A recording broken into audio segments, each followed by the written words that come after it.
From the darkest corners of the creepy old house down the street to the screams in the night. Settle in, Parafamily, to join with Whitney and Brandon for another spooky episode of the Para-Unity Podcast.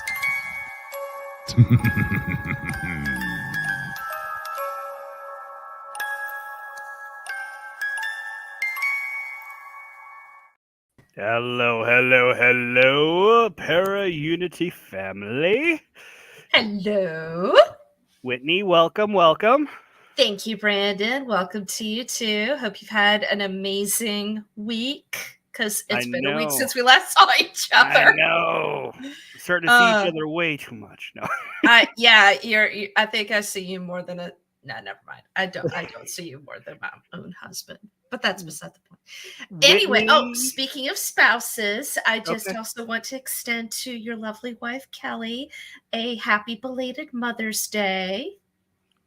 As well as just to you, because obviously for your, anyways, Whitney, it's the end of the season. I know, right? This has been a crazy year. It has. So we started in the lovely islands of Hawaii, and we decided that tonight we are going to go back. We definitely are.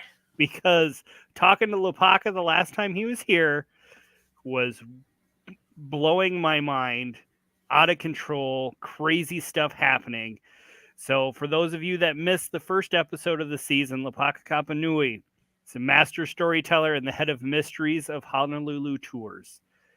The guy is absolutely amazing. You can spend hours with this guy and never hear the same stuff twice. Absolutely. He's amazing.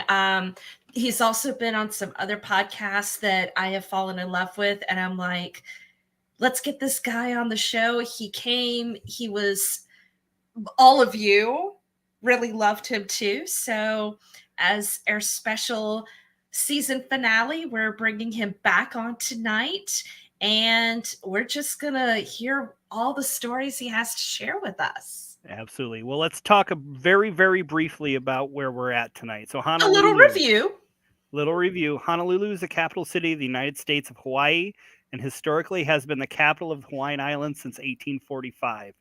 So it's located on the southeast corner of the island of Oahu. And in native Hawaiian language, Honolulu means sheltered harbor or calm port. And that has made it a key port location throughout its history. Though through artifacts and oral history, there was a Polynesian settlement on the current location of Honolulu as early as the 11th century. So that being said, really quickly, I want to talk about a couple of haunted locations. I think you have one, Whitney. I have one as well. Yes. Would you like to go ahead and do yours? No, you go first. Okay, so the one that I love, and because I'm a history nut, and I've actually been watching this show on the History Channel, it's the attack of Pearl Harbor by the minute. So literally they break down the attack minute by minute by minute, and I can't stop watching it. But so what I want to talk about is the Pacific Aviation Museum in Pearl Harbor. So the Pacific Aviation Museum is Hangar 37. It's a museum, while Hangar 79 actually still stands battle ready. So both of them, however, are rumored to be haunted. Among the odd occurrences are footsteps, unexplained music. You hear men's voices at night. And there's actually a mannequin in the museum that moves by itself. Nope. Nope. All right. This site has also been featured on TV's Ghost Hunters. So I don't know if anybody remembers watching that. All right. What do you got? I have a botanical garden. So, which I'm kind of in a garden mood these days because it's beautiful. Fair. This is also in Oahu. It is called the Wahiawa Botanical Garden. It's in central part of Oahu. It's 27 acres of beautiful native flora displays. It also features the Hawaiian ferns, 60 types of trees, and countless hiking trails. So it sounds absolutely gorgeous. It started out as a park in the 1920s, and then in 1957, it officially opened as a botanical garden. Now, their primary apparition is the Green Lady. So I actually am noticing that our friend Tina Fleury is on the chat right now. And she said she went to Ireland. And I know that there's so many different haunts all around the world of white ladies, ladies in black, gray ladies, brown ladies, green. Now we've got a green lady to add to the mix. So the Green Lady of Wahiawa Botanical Garden is quite frightening. There's lots of different descriptions of her. She's covered in mold, like a greenish mold, or her hair is covered in seaweed. Some people say she's got jagged teeth and that she also has fish-like scales on her. No clue who she is. But one legend says if you cross a certain bridge by yourself in the botanical garden, you're never going to return. Now, whether that means the Green Lady is going to reach out and grab you, who knows? But they also say that she haunts a local nearby elementary school, too. So the Green Lady of Wahiawa Botanical Gardens. Wait. So she is haunting a school? Mm-hmm. Apparently. Why? Well, kids and their ghosts, right? Fair. I mean, think of also the times that you hear of some of these stories that take place in local schools. For example, some of the stories of girls going into the bathrooms and calling up, for example, in Japan, Hanako of the toilet.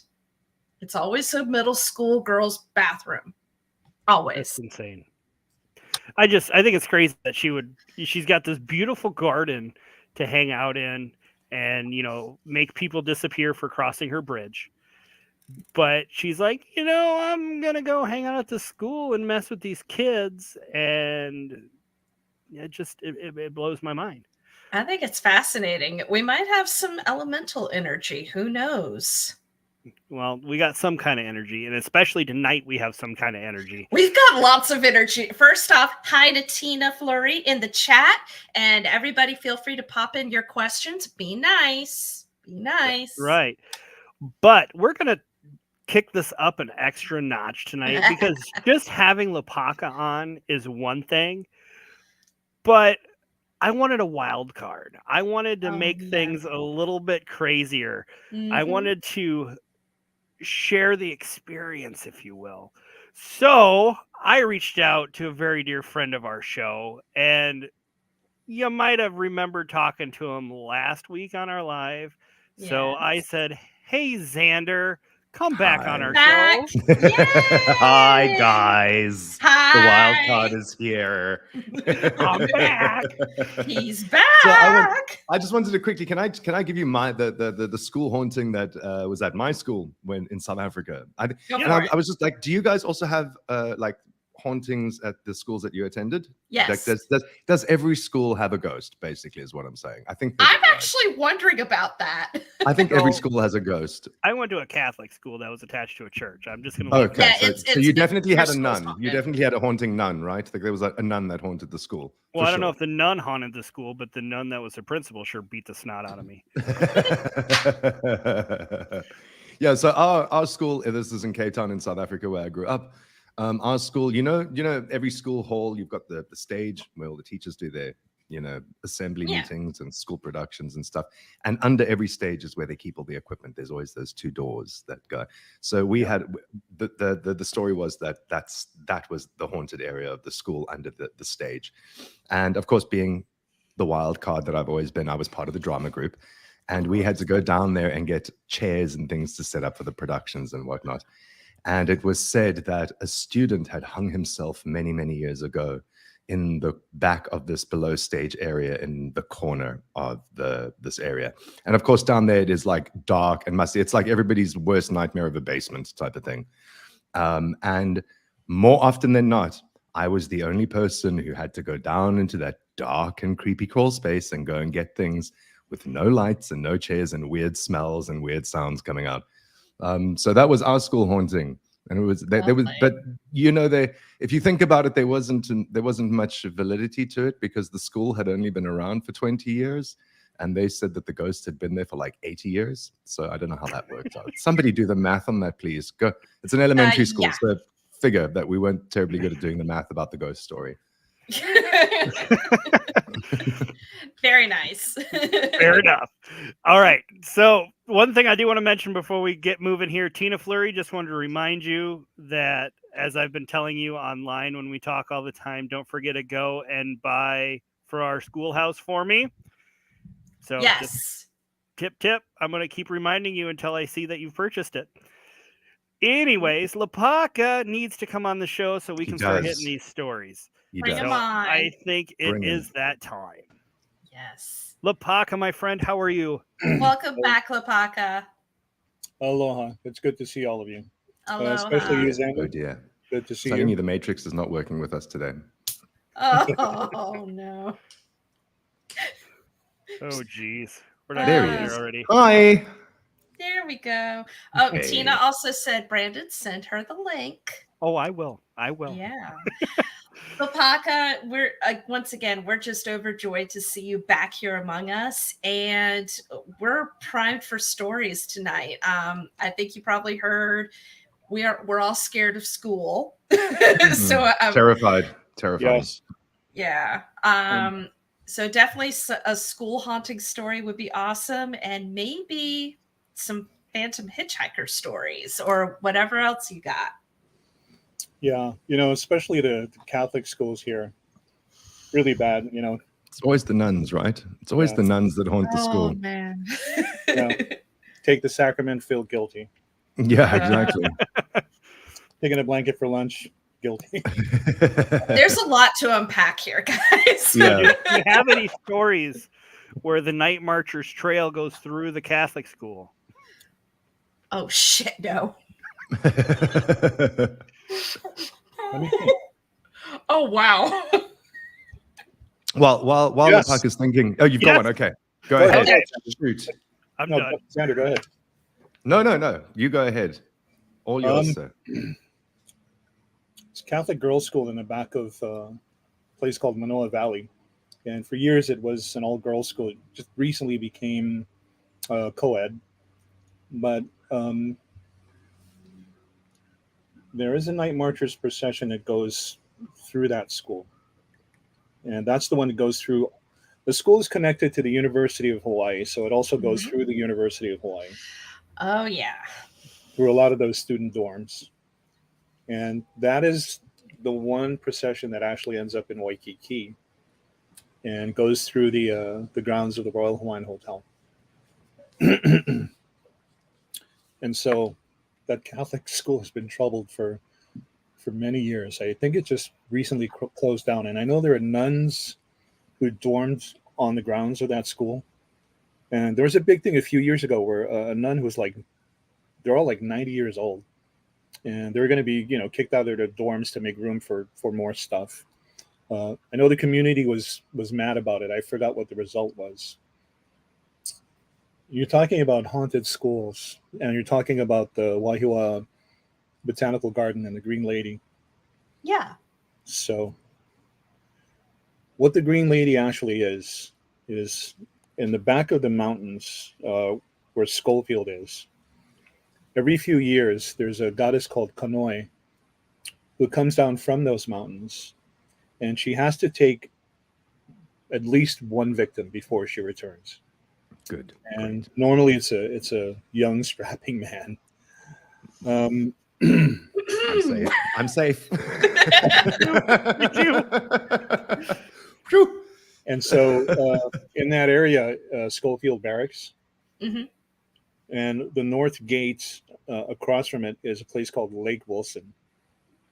And so one of my students is a medical examiner. She works in the morgue, and she's told me about accounts where, and police too, will say this, every few years, coincidentally, one of those young soldiers, his body will be found in Lake Wilson. Oh And so the authorities have said what's what's strange about those drownings is it doesn't look forced.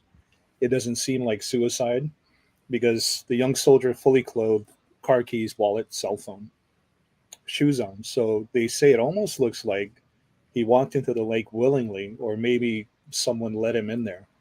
And so Kanoi, they believe, is a mo'olahine. It's a female lizard goddess that is part reptilian, part woman. And so normally she takes a man as a meal or takes him as a lover who ends up as a meal anyway. So either way, he's screwed, like literally. Yeah. And so they believe that this is what Kanoi is doing every few years. She has to go take one guy before she returns.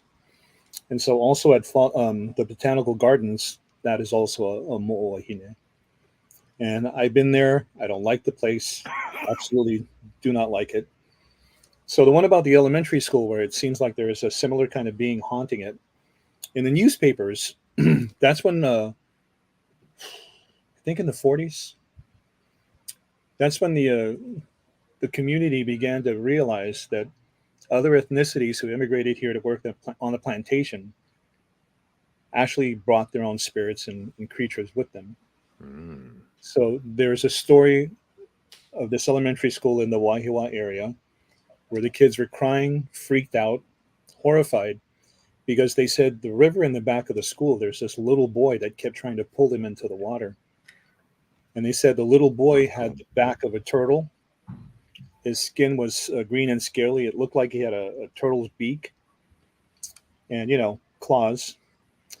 And they said his head was shaped like a bowl and there was water in it. And so in Japanese culture, this is the kappa. Kappa. And so the kappa is the river child. And so what these things do is they pull you into the river and drown you, and they disembowel you. Like literally reach up in that special area and remove all your lower intestines. Yep. But they say the kappa is also very very polite. So if you bow, it will bow. The water comes out of the head and it's stuck, and then you get to run away. No. Wow. Good to know. Tips. Yes. And that's our show tonight, folks. Everybody go to bed with that in your mind. Yeah. That is awesome. That's Like I was on board. I was like, okay, has a shell on his back or a turtle's back, and I was like, okay, creepy, but not too bad. Scales on his skin, okay, that's also not great, but not terrible. The beak, I was like, okay, this is getting weird. The bowl head, that's the stuff of nightmares. That is absolutely the stuff of nightmares. Oh, that's beautiful. What about some vanishing hitchhiker stories? So I'm friends with a few of these milk delivery drivers that deliver milk to schools. Oh yeah, back to the schools. 4:00 in the this one driver who's stopped working for this company called Metal Gold. He said one night, 4:00 in the morning, he's on the other side of the island. He's delivered at this school, and he's coming back toward town. And there's this road called I'm a bad Hawaiian. I forget the name of the road, but this road is haunted. Just take my word for it. But he's at that intersection, and so he's the only vehicle there. No one coming, no one going past him. And he said he's just sitting there idling in the milk truck, and he looks out his mirror, the driver's side mirror. Then he looks to the passenger side mirror, and he said in the passenger side mirror, in the reflection, he sees an old Hawaiian woman, tattered clothing, matted long white hair, hobbling behind the milk truck. And so he said, I'm going to look at my driver's side window just to wait and see if she, come out from behind the truck. And when he looks like this, he says, he goes like this, and her face is right there. Yeah. No. And she Not says okay. to him, can you give me a ride? And so he screams bloody murder, like he takes off because she's on the running board and she's hanging on. And he got back to the yard where they park other trucks, and he was telling his supervisor about his encounter. He said, oh my God, I think I ran her over because I don't even remember her falling off the running board or anything. She's hanging on to it. And I took off and I was screaming. He said, oh my God, we got to go back there. We got to go back there. And so they go back there. No remnants of, human entrails or anything like that. And so his supervisor is sitting in the truck screaming at him, you idiot, you can't do that. Even though you're scared, you have to make sure that nobody does this anymore. And as the supervisor is screaming at him, my friend Philip says, behind him, outside the door, he sees the old Hawaiian woman walking this way and going around the back of the truck again. Mm-mm. Nope. Hey, Mm-mm. hey, Xander. Hey. So both Xander and I definitely have had experience living in very highly populated Asian countries. Yes. Xander in China, I know. me in Taiwan. We know how tenaciously people hold on to running boards, particularly on those motor scooters. Yes. So this is definitely. If that was a real lady, she would not have let go. Like, she would have made it all the No. way to wherever he was dropping off his milk. She would not Right. let go. My friend asked me, what is that? Like, what am I really supposed to do in that circumstance? And he asked me, can you bless my truck? Can you cleanse it? And I said, Philip, the next time this happens, give her the ride. He's like, what?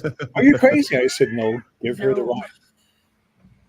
What if she disappears in the chair, or something like that? I said, doesn't matter what happens, give her the ride. As long as you give her the ride, you'll be safe. So the fact But why, Lopaka? Why must he give her the ride? Why? because it's an elder. Oh, So okay. it's an elder. Okay. All So out right, of respect okay. for your elders, no matter what the circumstance, No matter how terrifying they might be. yeah, give them the Okay. food, give them the ride. Okay. Those couple of minutes in that encounter, whoever that is might be saving you from the tree falling across the road on top of your car, Okay. Gotcha. or a head-on collision. Hmm. Well, yeah, because I mean, you're driving away so fast. Yeah. But I mean, like those 2 minutes where you're kind of stopped and staring at the old lady, those 2 minutes might make the difference as to whether or not a tree was going to fall down Yeah. 2 minutes later. Or okay, I gotcha. And So, that's but happened so many times. Are you okay if you look in that side mirror and you see her back there starting to walk towards you, that you just like, nope, I'm gone, and take off anyways? No, Are you okay then? no. No? Shit. Give her the ride. Even with the goddess Pele, when people have seen the old Hawaiian woman asking for a ride or asking for food or whatever, give her the ride, give her the food. Whether she takes the ride or accepts the food or not, it's the fact that you've done it that will save you from whatever might happen. Mm-hmm. And so my mom used to say, spirits like that, when they show up for a ride or any kind of help, she said, number one, you don't know who they are. Number two, they're testing your humanity. Mm. And so in our culture, the elders only ask something of you one time. Mm. They have to ask a second time, Yeah. probably get your butt beat. That's like everybody's mom always says, right? I'm only going to say this once. Yes. It's like when the ghost appears at your rearview mirror, she's only going to ask you once. Okay. So I was super excited after talking to you last time. I was going on and on and on about you to everybody I knew. He was. And I was It was telling embarrassing. Kelly about this and telling her the stories that you were sharing with us. And she told me the exact statement I needed to hear to know that we are never going there. She goes, that almost makes me want to try it. And I'm like, no. Nope. Why not? Just like I'll that. be there. Nope. I'll go. I will go. We will sacrifice the Whitney. Yes, sacrifice the world traveler because I have. So actually, so one thing that sometimes concerns me, and it's not just supernatural, it's also just being respectful of the culture wherever we're traveling. Absolutely. So what would be some of the top 3 pieces of advice you would give me to tell my son, who is going on 13, and be like, don't argue with me, just do this, or just don't do this? Number 1, stay home with the babysitter. Oh, he's not going to do that. Is he going somewhere, your 13-year-old son, or you're just... Well, if we ever go to Hawaii together again, because he was 3 the last time we went to Hawaii, but now he's 13 and he is pretty skeptical, but I'm like, but he's also interested in languages and culture. So let's say, for example, we're going on tour, and let's say we're taking your tour, and we end up near a heiau. Yeah. What should I tell him not to do? Oh. He's like, For real. oh, we're going there. Oh, yeah. Yeah. We are going there. If he's with me or part of my group, I'll explain the whole thing and help him understand. The way I learned from my mom, she would not allow anything to be written or recorded. So everything was mouth to ear. So the elders used to tell us, "Pa'akavaha, ho'olohi ka pepeau, vehi ka maka." Keep your mouth shut, listen with your ears, and learn with your eyes. That's good advice for pretty much every situation in life. Yeah. Yeah. But there's those situations where you get the one guy that knows everything and has to say everything. Yeah. And other people who don't care that the sign says, don't enter because death is imminent, and they walk in anyway. Well, that doesn't apply to me because, I went to Harvard and MIT and Yeah. Questions like, No, Brandon, you go. Brandon had his hand up first. Go. No, I don't have a question. I was just saying he was describing those people, and I was like, yeah, It's you, Brandon. So my question, I mean, you said, like, if the sign says "Do not enter, death is imminent." I've never been to Hawaii. How many "Do not enter, death is imminent" signs have you guys got in Hawaii? There's a place on the island of Kauai called Queen's Bath, and there's drownings there all the time, and it's very deceptive. The water's really crystal clear. It's inviting. And if you go there and you see that no locals are there, that's where you shouldn't be. And the locals have actually told tourists, did you read the sign? Oh, it's okay, and it's like they try to help them. Look, this many deaths, this year alone, don't do it. And tourists do it anyway, and you never see them again. Oh wow. No, but hang on. So wait, like what's happening to the tourists? I mean, are they drowning because there's undercurrents? Is something popping out of the water and taking them down? What's happening? What happens is, and it's in this little natural pool area, and the water comes in from the ocean, and then it fills the whole thing, lifts it up, and carries you right over the rocks into the ocean. Wow. Okay. And has undertows and riptides. Okay. All right. Not good. Okay. So that's Mother Nature. That's a force of Mother Nature. That's not like the spirit realm coming up. Well, Yeah. Yeah. Well, Wow. The spiritual thing is, the spirits of all those victims are there. Sure. And the spirit of Gaia, Mother Earth, saying like, "Don't come and play here." I keep trying to tell you. I don't know what else. They put up a sign. So Yeah. for your Hawaiian checklist, I've been keeping track of this all season. He is. Don't take the rocks. You can take the rocks. You have to ask permission. Have to ask permission. Got it. You have to ask permission to take photos. And in certain places, yes. Okay. Wait, who are we asking permission from, Brandon? So if you're before you take a rock from the volcano, because Hawaiians believe the volcano is the embodiment of the goddess Pele, who is one of my aumakua, one of my spiritual guardians. It seems ridiculous, but before you take it, just say, "Oh, Goddess Pele, my name is Brandon. I'm going to take this rock, and here's my intention as to why I'm taking it. And here's my mom and my father, and here's my grandparents." And then you can take it. Okay. Yeah. Read the signs. Read the Follow the signs. If you see a night march, you strip naked and lay down on the ground, face down. Face down. Oh, I pay money just to see that, Brandon. You don't want to see that. You don't want to see that. You'd pay me to just put it back on. Oh man. I mean, okay, so in the event that I'm in Hawaii one day and I happen to be, don't follow lizard women into the water, into the water, or the boy with a cup in his head. Yeah. So let's say that I'm in Hawaii at some point and I happen to be wandering somewhere, and I encounter somebody lying on the floor naked, face down. Do I ask them what's happening? Do I say like, "Hey, are you okay?" Do I just ignore it and keep walking? No, you join them. You join them. Oh, okay, because like death is imminent. Okay, all right. Night marchers. They're Well, okay, I don't know what these night marches are. Can somebody fill me in? Lopaka. So again, not an urban legend. My wife and I No. just released a book about the history of night marchers in Hawaii. That's really interesting. It basically in life, these are what I call cognitive spirits. So these are spirits of people who know they're dead, know they can't move beyond, but can also interact with the living. So cognitive spirits, not poltergeists. Okay. And so night marchers in life were warrior chiefs who preceded another chief that was so high ranking that they were considered gods. Okay. So in their presence, you had to lie face down with no clothes on. Proof of that is our father conqueror, Kamehameha the Great, who united all the islands. He had a favorite wife, and a political wife is the one who gave him all of his children who would rule the kingdom.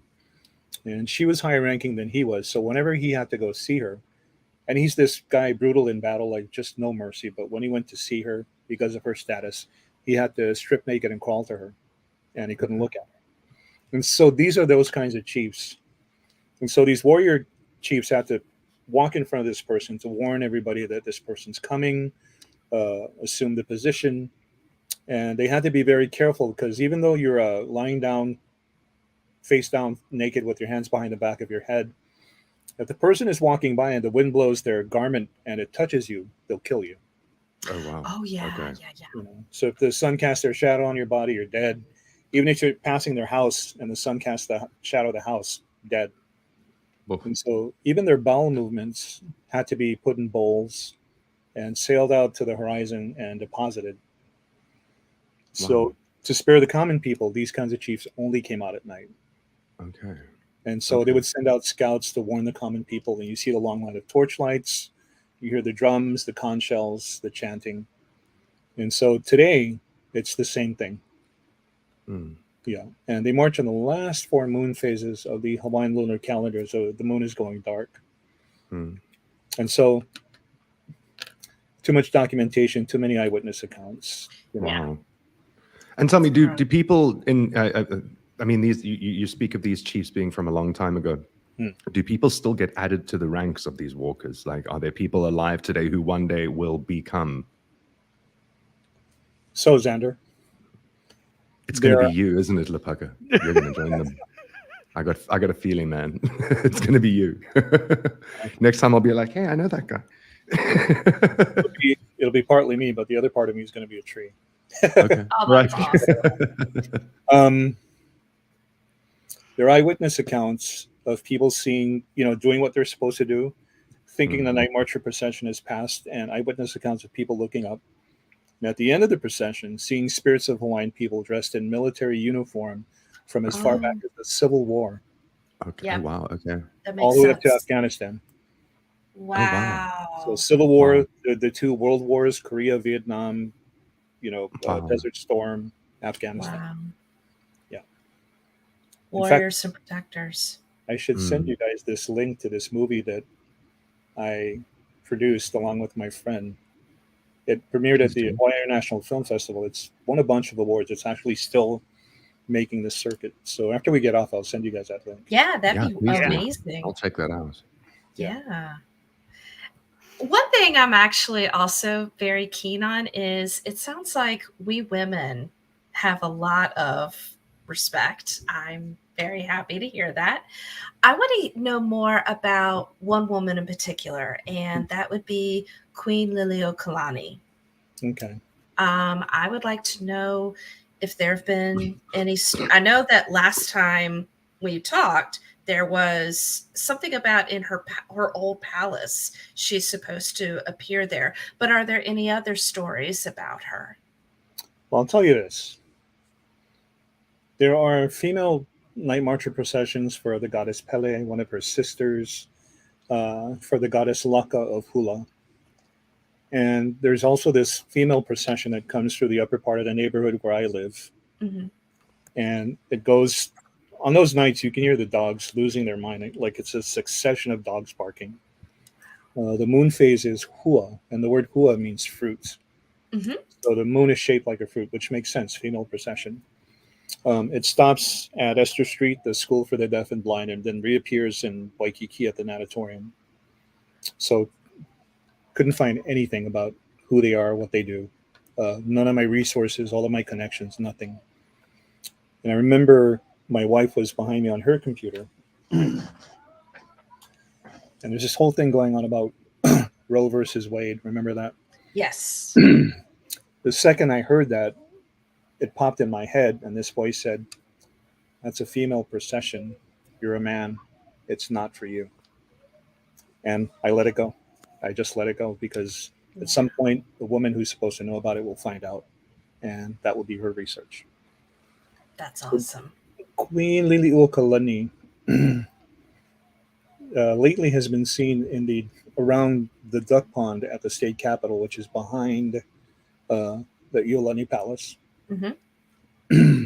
And the security guards have told me that there's no recorded footage; it's all live. And so they've all told me, and these are security guards from different times, working at the palace.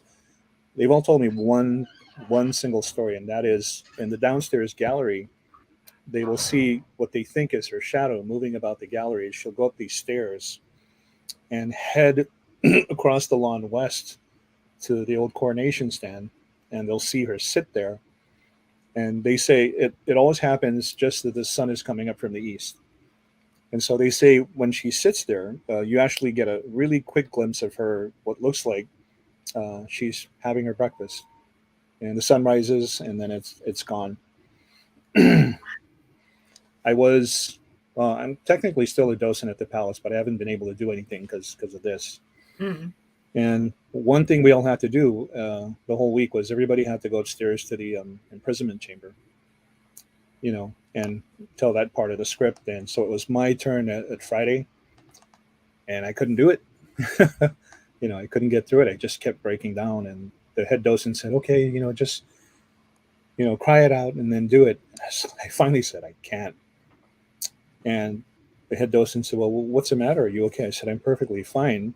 And I said, "But look," and the quilt that she sewed was here in this glass case. And right on the other side of the glass cases, it looks like, you got the spray bottle and there's that mist. Mm-hmm. So it just looks like that, like right there. Wow. And everybody's like,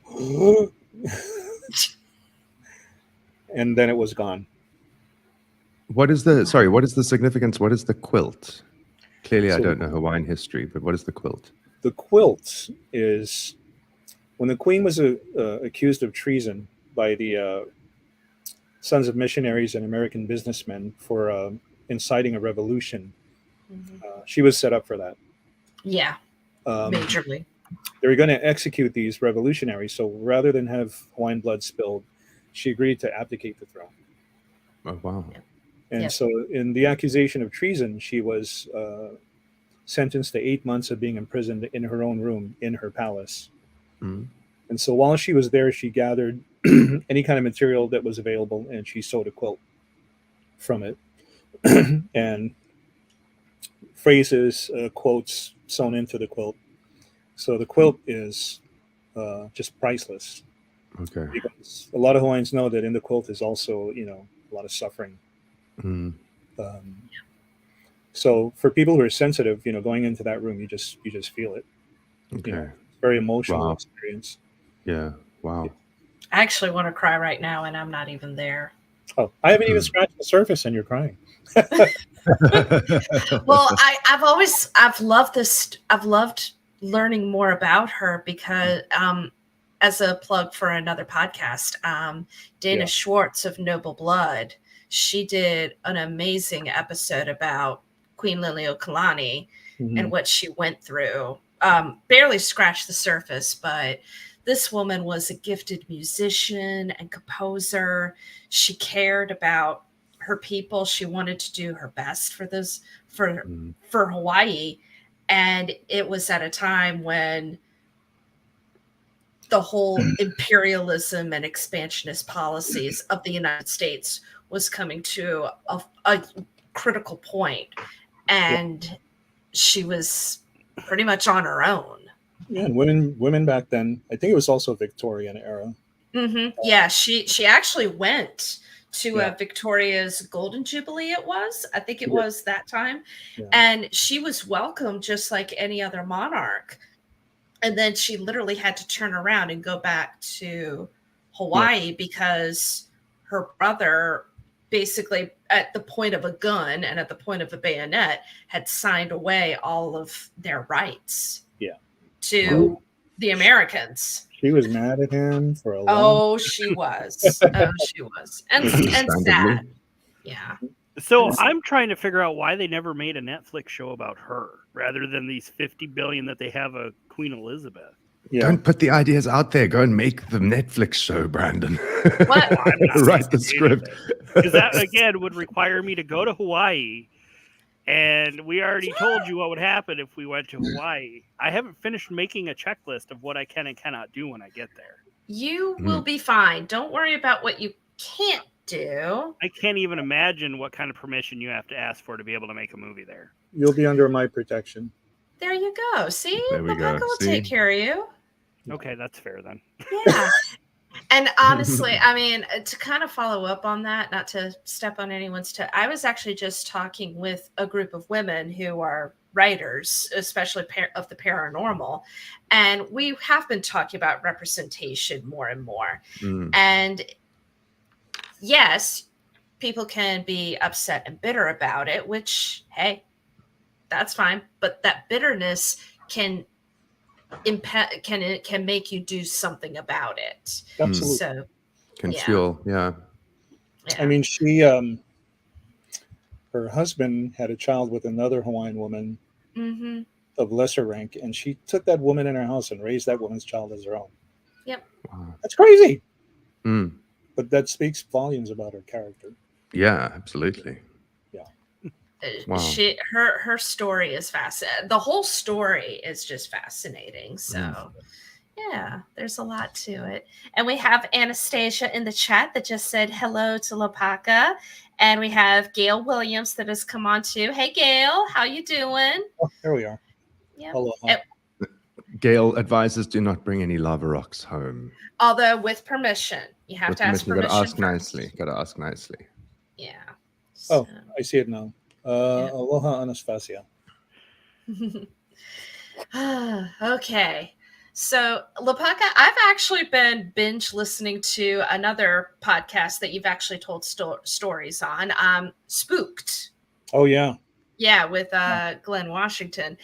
And those stories are pretty, guys, if you get a chance, listen to Spooked. It's really fun. But yes, I'm plugging other podcasts, Brandon. Deal with it. No, you're fine. You're fine. So can you tell us a little bit about Pali Lookout? So anciently, the Pali Lookout is where the goddess Keaomelemele went, and this place separates the windward and leeward side of the island.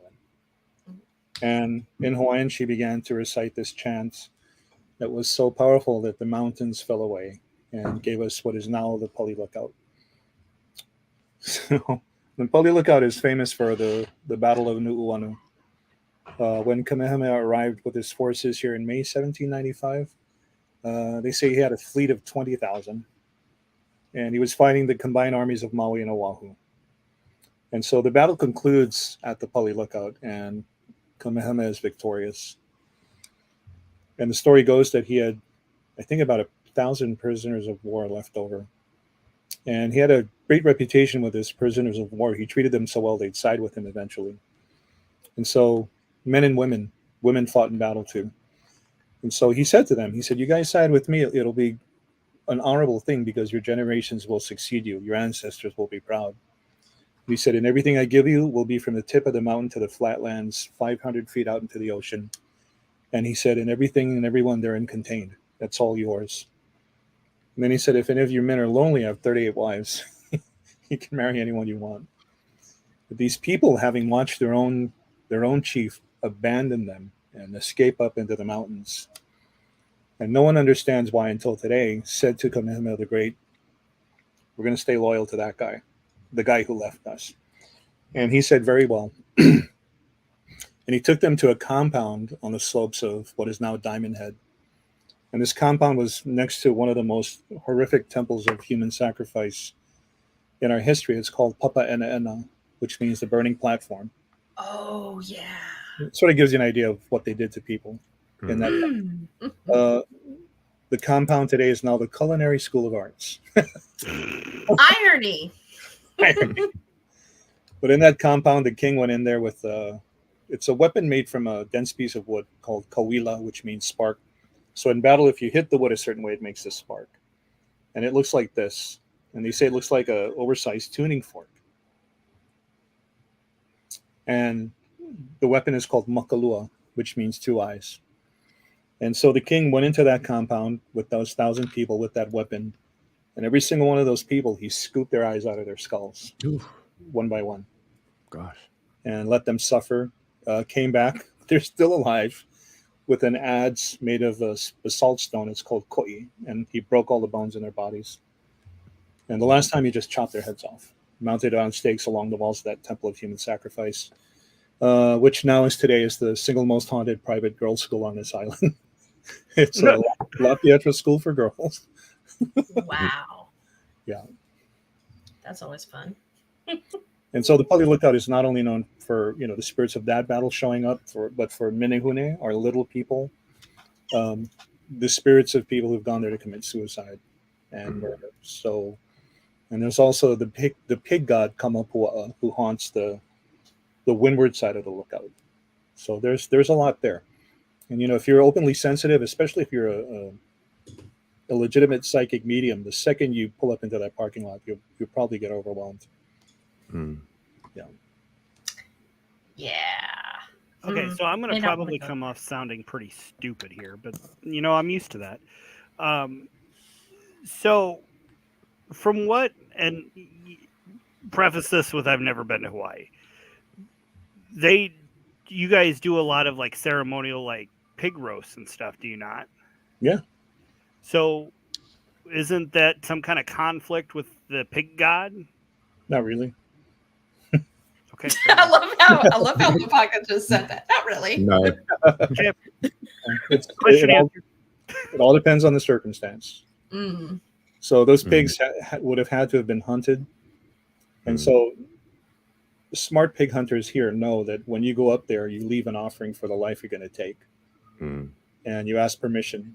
And so whatever you get, you've left something in its place. Yeah. So in that aspect, it's not a problem. But when you're a jerk just going and, cleaning killing for sport. Yeah. So you guys can only eat the wild hogs? You can't, there's others. The wild ones are the best, especially the ones that go up into the macadamia nut forest and eat macadamia nuts. Fair. Woo, let me tell you. But no, there's also pig farms where you can go get them, if you don't have enough time to go hunt. Yeah. That is one thing, having traveled and looked at cultures all over the world myself and having an interest in indigenous cultures, is that there's one thing that remains a common thread through all indigenous and Aboriginal cultures, is that they, whether it be the Native Americans, whether it be Australian Aboriginals, whether it be from Hawaii, whether it be from Africa, you never take more than what is necessary or what is needed. You always give thanks or an offering for the life that you're exchanging it for.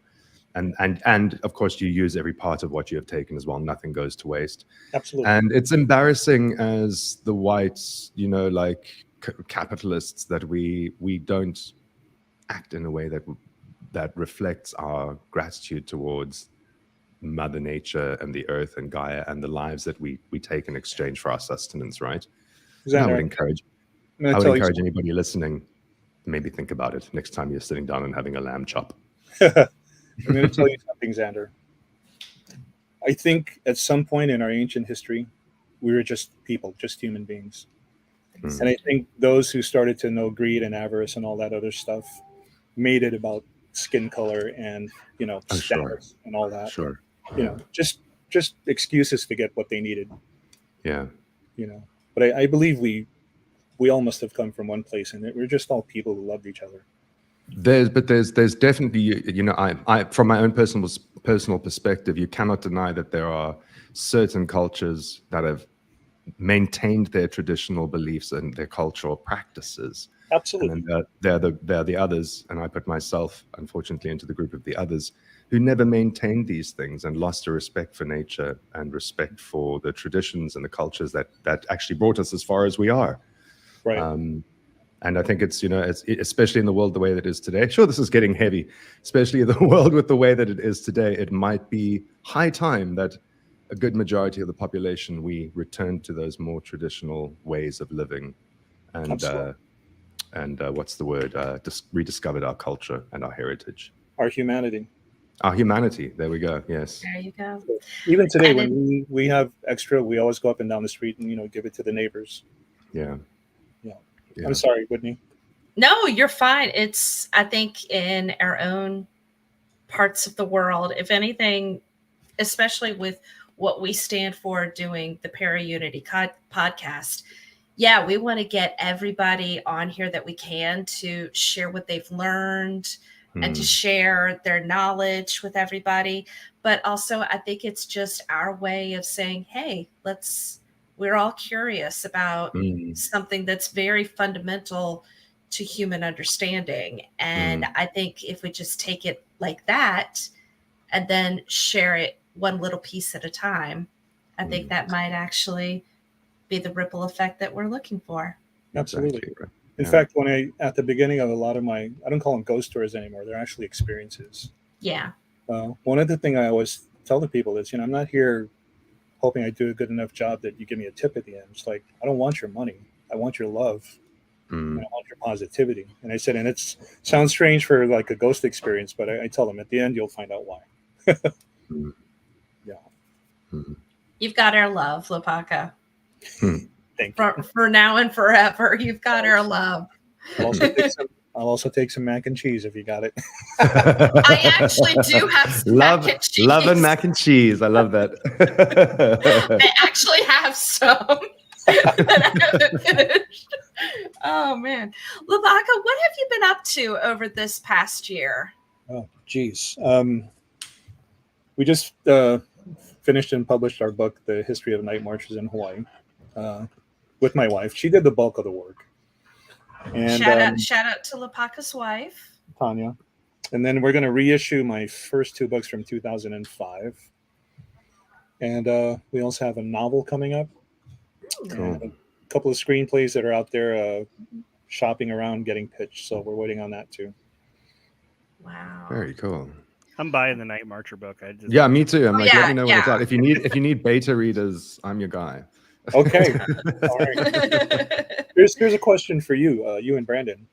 When are you guys going to have the Para-Unity convention? Oh my God! I think we're doing it. I think we're doing it right now. I think this is it.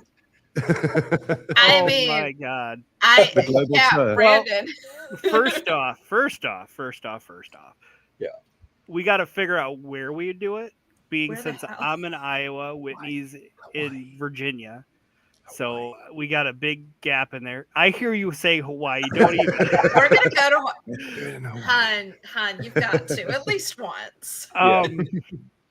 Well, okay. So one thing you don't know about me is I'm actually allergic to pineapple.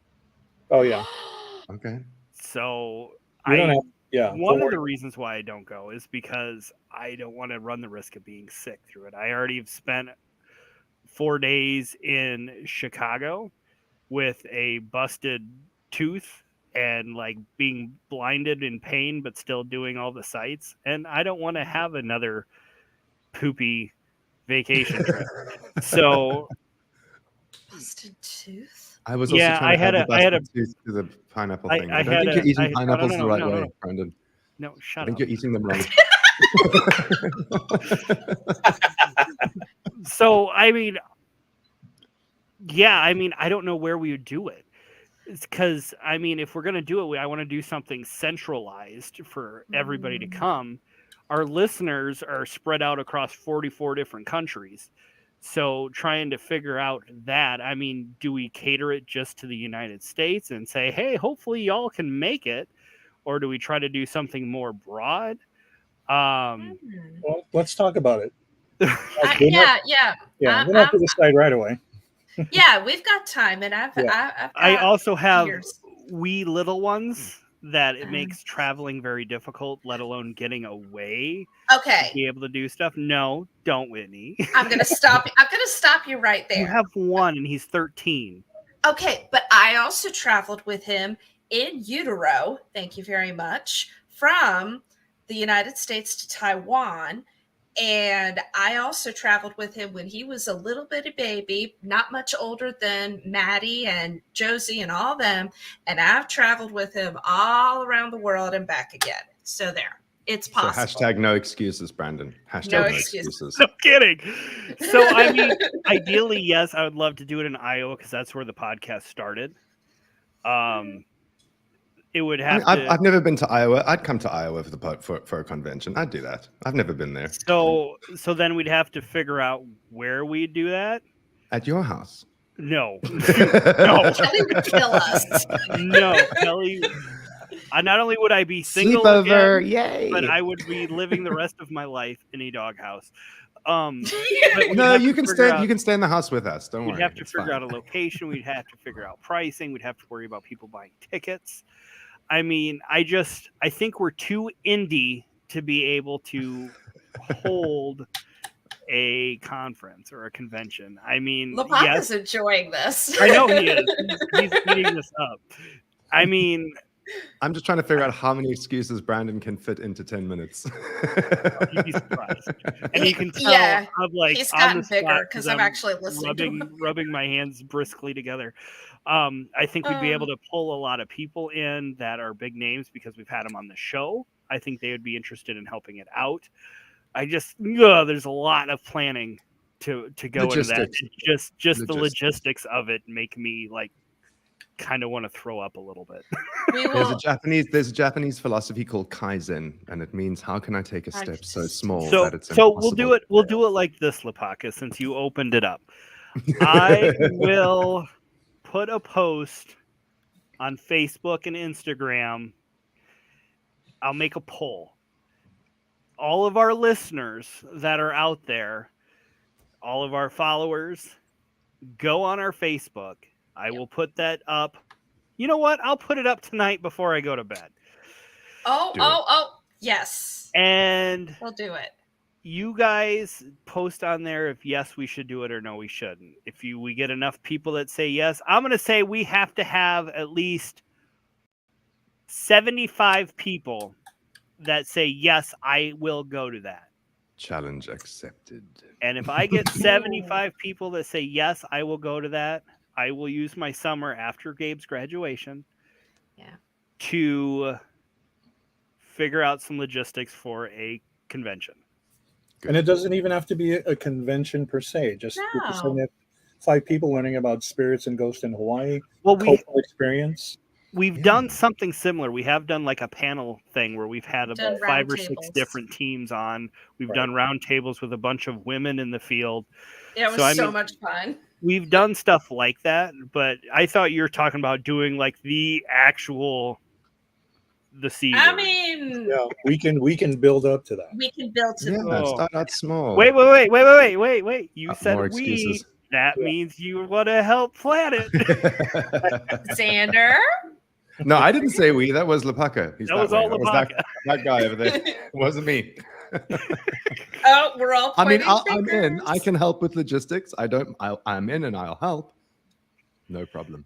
Yeah. Tina, I love the idea of doing Edinburgh Manor, but I don't think that would work logistically for the event. It's a small place. Well, it's not a small place, but I don't think that they have enough electricity through the building to be able to do it.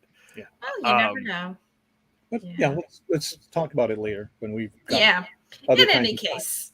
Yeah, let's not waste the episode watching Brandon stutter and backstab. Yeah. Everybody who's listening after today's broadcast. You're right. Everybody who's listening after today's broadcast, rope in 10 people who would like to be part of the Para Unity first ever inaugural convention and get them to go onto Facebook and say yes to Brandon. I hate you guys so much. That's why we're here. That's why you bring on a wild card. You love us. It wasn't even the wild card that did it. Dude, I'm practically your big sister. You will love me forever. Gail is on it. Gail said in the comments she is already on it. She is already planning. She is planning. She's reaching out to all her friends and loved ones. She's go and find Brandon on Facebook and say yes. Now Brandon is saying, why did I ever bring this guy on this podcast? Oh man. Oh boy. My goodness. Well, right. Hey Brandon, I'm all for this. I know you are. Yeah. I'm for a lot of things. I'm for Lopaka. Because I'll throw a lot of it at you. Go, Whitney. Yeah, he's probably going to throw it all at me and be like, "Hey, Whitney, organize a conference. You organize right. Enough about the conference. Yes, enough. Quit making me nervous. Quit giving me anxiety. I want to hear more about Hawaii. All right. Give us a good story. Let's see. What is something that people don't know much about when it comes to some of the folklore of Hawaii?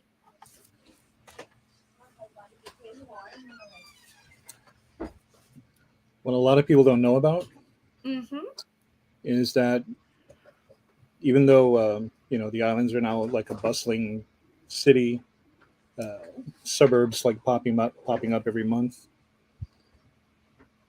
no matter where you build something, there are human remains and bones in that place and places that are culturally significant. Structures have been put up that have destroyed things that we'll never see again. A friend of mine told me that at one construction site, they found a double hull canoe perfectly intact because it had been sitting in silt. Wow. And they looked at it and they knew everything about that canoe that was going to happen if they reported it, because everything had to shut down, cultural practitioners, archaeologists, all that stuff. Yep. And a lot of times these developers have a deadline. And so that was just going to lengthen the time of the project. And so what I was told is the one supervisor looked at the other and said, I see 2 telephone poles. I don't see a double hull canoe. And they buried it, built right on top of it. But they buried it, so they didn't destroy it, or... Well, they built right on top of it, so... It crashed. Yeah. Oh, no. That's very sad. And so this is the reason why there's so much spiritual activity now, and why I get a lot of calls to go cleanse this place, bless this place, get rid of the night marchers. A lot of it is impossible and pointless because these are spirits that are attached to the land. So when it comes to spirits that are attached to the land, we as people have to actually adjust for the spirit, literally adjust for it. And I told my friends, when that doesn't happen, men who shouldn't have died, who know the safety procedures, die on construction sites. State employees try to kill each other. Students at brilliant student body at a prestigious school suddenly becomes uncontrollable. Oh yeah, I heard about that. You've built over places where spirits are still attached. And so that's why a lot of these schools here are haunted. And before I used to say it's because it's a junior high or high school, so a lot of frenetic energy going on. But burial caves under the school, an entire bloody battle where a school is sitting right on top of. Yeah. So this is no one knows when they come here because it's their first time visiting, but that's primarily the unknown reason why when you come here, there has to be a lot of reverence and respect. So even if you're sitting at a Starbucks having a waffle or a bagel, you don't know what that Starbucks is sitting on top of. Wow. That's insane. Why would you ever try to get rid of night marchers? Why would you ever poke that bear? You can't. You can't. It's a force of nature. Think about it. Yeah, but people build it anyway, and then tons of crap happens. There's one building I can't tell you the name of, but there's night marchers going through this building. And was it 2 years ago, babe? 3 years ago when me and Candace had to go? About 4 years now. About 4 years ago, myself and my student who's graduated, we had to go bless the sidewalk of this busy intersection because the building manager said a woman she knew jumped from the 10th floor and landed on the sidewalk. Oh my God. So she said she just wanted all of that cleansed and taken away before the news crew shows up because somebody leaked it out. Great. But that's the building where the night marches go right through. Yeah. See, that's insane to me. I still cannot get past this so much that these people are building this stuff on these paths. They know the paths are there. They've been there forever. But yet they put their houses up there. They put the buildings up there. Why would you take that risk? I mean, literally, if I was the only place I could build in Hawaii was on a known path of the night marchers. I would literally build a freaking closed off archway tunnel through my house that they can march through. So that way I know I ain't going to die when they come marching through and ain't no one seeing me laying naked on the ground. Yeah. A lot of places today, when they bother to do the research, will actually feng shui their building or their house or their school. So some people that are building that know there's a night marcher path, even though they can't help it, they have to build it there. They will build the doors in alignment, and make sure there's nothing in the path. No, I'm talking like looking like brick train tunnel right through the middle of the house, like completely enclosed. Like you can walk upstairs to go up and around it. It's nope. I'm sure that would be quite beautiful too. Yeah. Yeah. Could be. It could be. Could be. I mean, maybe not exactly the same, but kind of on a similar way. Gail mentioned Gettysburg.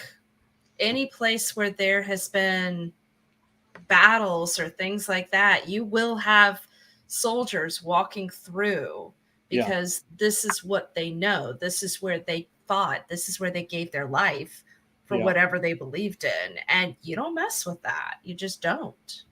During my wrestling days in Florida, one guy told me that he was from Virginia. Mm-hmm. And he remembers as a kid growing up, sitting on their front porch, like late afternoon, they would see a procession of Civil War soldiers. Yeah, that tracks. That happens a lot around here. There's a place literally down the street from me that used to be part of a battlefield, and people still see soldiers just walking through. Hey, Gabe. The graduate. The graduate. You have one more day of school. Oh my goodness. And then you're building a handicap ramp for a business. Get out. Wow. You're a good kid. Soon as tradition in my family, as soon as we graduated high school, the first thing my dad would say to my brothers is, "All right, got a job, graduated, get out." Yeah. He's had a job. Yeah. Aww. So, but yeah, I just can't get enough of the Hawaiian stuff. I can't. Go. I know, but God, I don't want to be drug off and killed or sacrificed. Just want to break his tooth on a pineapple again. I'm not young. I'm not in shape. So I know the lizard ladies are not going to be looking. So I just, but I mean, the turtle kids, Kappa. Every time I talk to you, Lopaka, you have more things that will kill you or drag you off. No, that's Australia. Apparently it's Hawaii. And much love to all of your friends in Australia too. We want to hear from you at some point, folks in Australia, for sure. If you're still alive, if somebody hasn't dragged you off into the outback yet. Get a lot of Australian people and New Zealanders who also come on the experiences. They got some great stories. Really great stories. I'm sure. Yeah. Oh man, Lopaka, thank you for giving me the joy of watching my co-host Brandon's brain explode yet again. It just made me happy. And also we were just happy to have you to close their season. And it's just been an honor. And we want to just stay in touch with you forever and ever. So one more time, a good way for our guests to get a hold of you or to learn about Mysteries of Hawaii? Mysteries-of-Hawaii.com. And that's also on Instagram and YouTube.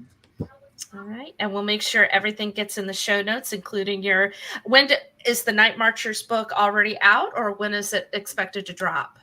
It's already out. And how can they get it, my love? On Amazon. Awesome. The great conglomerate. But what can you sign do? my book when I see you, though. Okay. I'll do that. Awesome. All right, guys. And just so people know, the oh Jesus. Jeez, what's there you go. The poll is live. Good. Everybody go gosh. on and vote for the Para Unity Podcast Paranormal Convention. Hit that, smash that like yes button. You have your God options. help To us everybody all. you know. No, or only saying yes to make Brandon sweat. Yeah, because you're not going to see me sweat. You'll see me glow. And Xander, my brother, was nice meeting you. It was very nice to meet you too. It's very nice to meet you too. I'm intrigued. I mean, I'll save the questions maybe for another time when I reach out to you. But I'm obviously intrigued about your tattoos as well. Oh, absolutely. We can talk about that. Yeah, we got to talk about that sometime. That's a whole nother episode. That's a whole other whole other episode. Yeah, that'll be a whole other episode along with haunted theaters and God knows what else. Yeah. My boss, my wife just said your Facebook link has a 404 error. Beautiful. Brandon, yes. intentional, doing it on purpose. All right. Does he follow the show? But mahalo. It was nice talking to you. Mahalo, and thank you again, Lopaka. Very nice to meet you. No dancing on the table. Oh.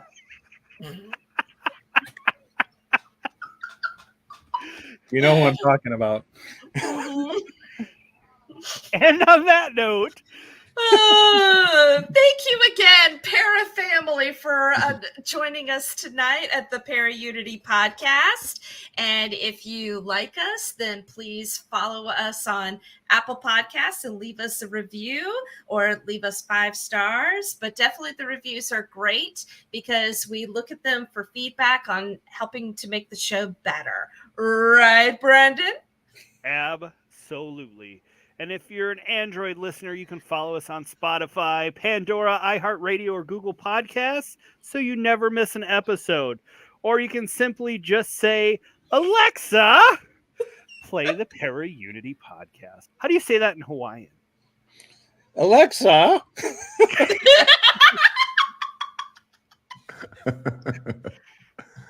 Wow, I didn't know I could speak another language. Yeah. Oh, God. Guys are just a bunch of troublemakers. That's what you are. Yes, we are. Yeah. Yeah. But yes, you ask her, she will play the show for you. Remember, if you like the show or you want to be a guest, please hit us up on Facebook or Instagram. If you just want more Para Unity, join us on our website as well. Stop by there so you can buy us a cup of coffee to help support the show. And if y'all are making me do a convention, you better be buying a lot of cups of coffee to pay for it. My coffee cup is empty. Please, give me coffee. But anyways, my name is Brandon. And I'm Whitney. And you have been in the best place to bring our paranormal family a little closer together, the Para Unity Podcast. We will see you all next season. And remember, Freud always said, if it's not one thing, it's your mother.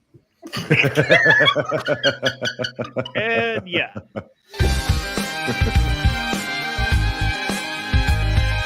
That was cool. Are we still recording?